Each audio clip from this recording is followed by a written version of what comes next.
Assalamualaikum warahmatullahi wabarakatuh. Apa kabar anak-anak? Semoga kita semua selalu ada dalam lindungan Allah Subhanahu wa Ta'ala. Amin ya Allah ya Rabbal Alamin. Sebelum dimulai pembelajaran, alangkah lebih baiknya kita mulai dengan membaca basmalah bersama. Bismillahirrahmanirrahim. Minggu kemarin kita membahas bab 2, yaitu tentang eksplanasi. Apakah kalian masih ingat tentang teks eksplanasi? Ibu yakin kalian masih mengingatnya. Tapi tidak ada salahnya kita akan mengulang materi tentang teks eksplanasi. Dimulai dari kata kunci.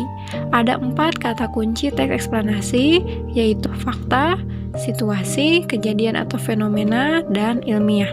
Berdasarkan data tersebut, maka kita dapat menarik kesimpulan. Teks eksplanasi merupakan teks yang menjelaskan mengenai fenomena alam dan peristiwa dalam kehidupan. Teks eksplanasi ditulis berdasarkan fakta dan juga bersifat ilmiah. Secara sederhana, teks eksplanasi juga dapat memiliki pengertian sebuah teks yang berisi tentang sebab dan proses suatu peristiwa, baik itu alam, ilmu pengetahuan, sosial, budaya, dan yang lainnya. Selanjutnya, Ibu akan membahas langkah-langkah menyusun teks eksplanasi. Ada 6 cara atau langkah yang harus kalian tempuh ketika kalian akan menyusun teks eksplanasi. Apa saja itu? Yang pertama, menentukan tema atau topik. Topik dalam teks eksplanasi mempunyai 2 sifat. Sifat yang pertama yaitu bersifat faktual, artinya sesuatu yang benar-benar terjadi dan dapat dipertanggungjawabkan kebenarannya. Contoh, proses terjadinya pelangi atau proses terjadinya hujan. Selanjutnya yang kedua, analisis atau penafsiran objektif. Artinya, ada seperangkat fakta yang ada dan kita sampaikan berdasarkan opini atau pendapat kita sendiri. Contohnya, yaitu tentang pembelajaran online di masa pandemi.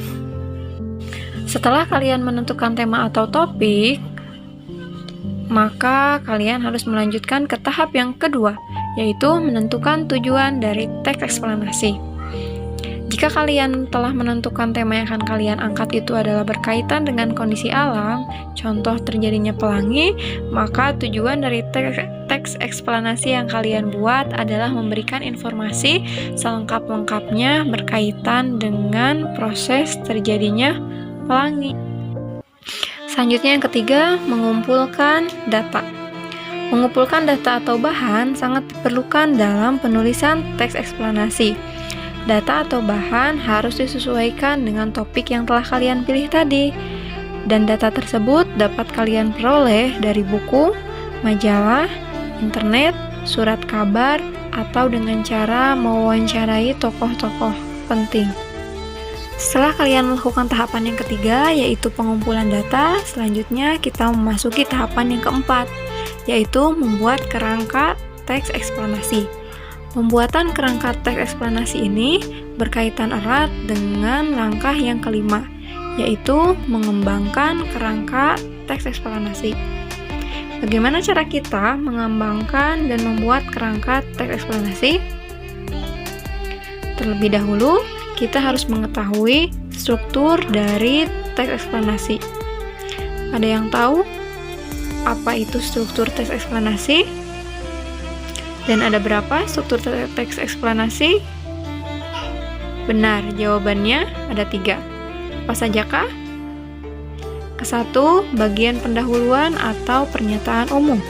Bagian ini memperkenalkan topik yang akan dijelaskan. Bagian ini ditulis secara singkat, jelas, menarik, dan memikat pembaca untuk melanjutkan ke penjelasan yang lebih detail.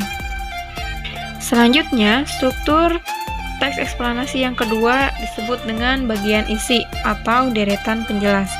Bagian ini terdiri atas beberapa urutan sebab akibat.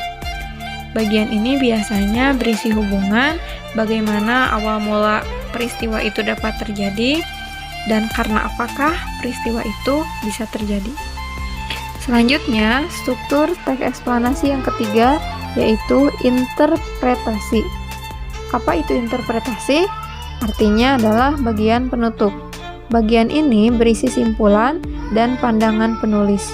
Bagian penutup biasanya bersifat opsional, boleh ada ataupun boleh tidak. Setelah kalian mengetahui 3 struktur dari teks eksplanasi, maka kalian dapat membuat kerangka dan nantinya kalian dapat mengembangkan kerangka tersebut.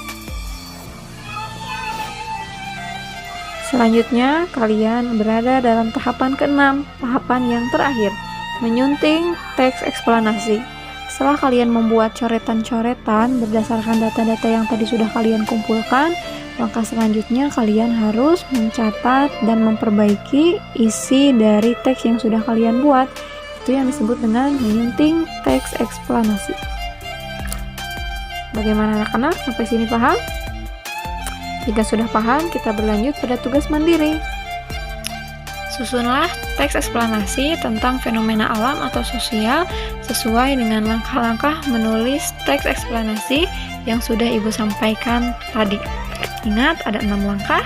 1. Menentukan tema atau topik. 2. Menentukan tujuan teks eksplanasi. 3. Mengumpulkan data. 4. Membuat kerangka teks eksplanasi. 5. Mengembangkan kerangka teks eksplanasi. Yang ke-6, menyunting teks eksplanasi. Silakan kalian kerjakan di buku catatan dengan rapi, kemudian foto hasil tugas kalian dan kirimkan melalui aplikasi Edmodo. Baik anak-anak, terima kasih untuk kesempatan kali ini. Kita cukupkan sekian. Dengan mengucapkan hamdalah bersama-sama, kita akhiri pertemuan kita kali ini. Alhamdulillahirabbil alamin. Akhir kata, awal dari semua langkah adalah kemauan. Bila hanya diam, itu bukan ikhtiar. Menyerah berarti pecundang. Wassalamualaikum warahmatullahi wabarakatuh.